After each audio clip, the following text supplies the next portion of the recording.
નમસ્કાર દોસ્તો। ભોર થાય ને બાંગ પુકારે ઉકડા, ભોર થાય ને બાંગ પુકારે ઉકડા, એ નાદે અમે દોસ્તો શોધીએ ઉકરડા, એ નાદે અમે દોસ્તો શોધીએ ઉકરડા। સાથે હોય ઘણા છોકરડા, સાથે હોય ઘણા છોકરડા, અમને ઉકરડાની ગંધ ભરે ભરડા, અમને ઉકરડાની ગંધ ભરે ભરડા। મિત્રો, આ છે મારા ગામના ઉકરડાની વાત। અમે ભણતા હતા ત્યારે સૌ મિત્રો, મારા વાસના, મારા ફળિયાના આજુબાજુના મિત્રો, અમે રોજ સવારે કુકડો બોલે અને મારા ઘરે દસો આવી જાય ને ચાલ ઉઠ, આપણે જવાનું છે લેવા માટે, સાંઠીઓ લેવા માટે જવાનું છે મિત્રો, ડોકાવીમાં જવાનું છે। અને આ દસાના એક અવાજે મારી માં બૂમ પાડે અને કહે, ઉઠ ભાઈ ઉઠ, પેલો દસો આવે છે। અને દસાની સાથે ડીજી હોય, મહેન્દ્ર હોય, જગો હોય, મોતી હોય, મોહન હોય, વસો હોય, આ બધા મિત્રો સાથે અમે પહોંચી જઈએ ઉકરડે, ગામના ઉકરડે।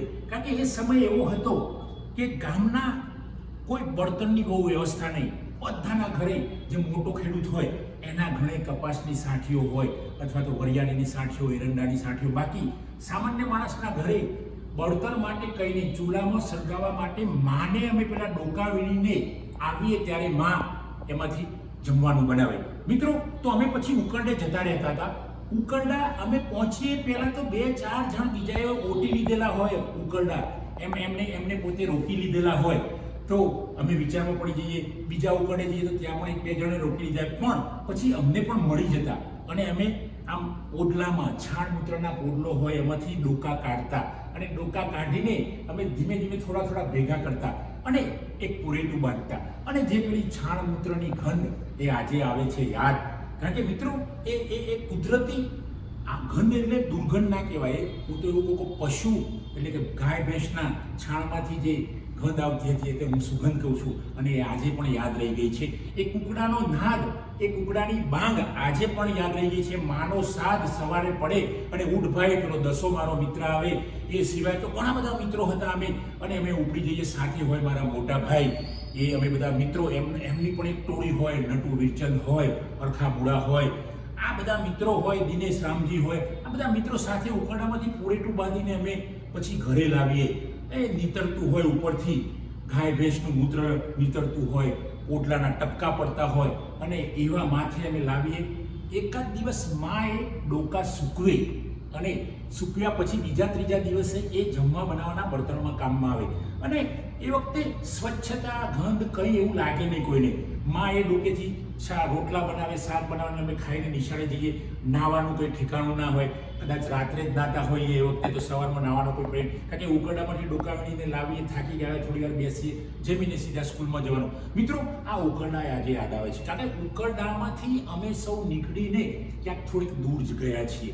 જો ઉકરડા ના હોત, ઉકરડાનો સંઘર્ષ ના હોત, ઉકરડામાંથી ડોકા વીણવાનો સંઘર્ષ ના હોત, તો કદાચ અમે થોડાક દોડી ન શક્યા હોય। એટલે તો મારા ગામના ઉકરડા આજે આવે છે યાદ।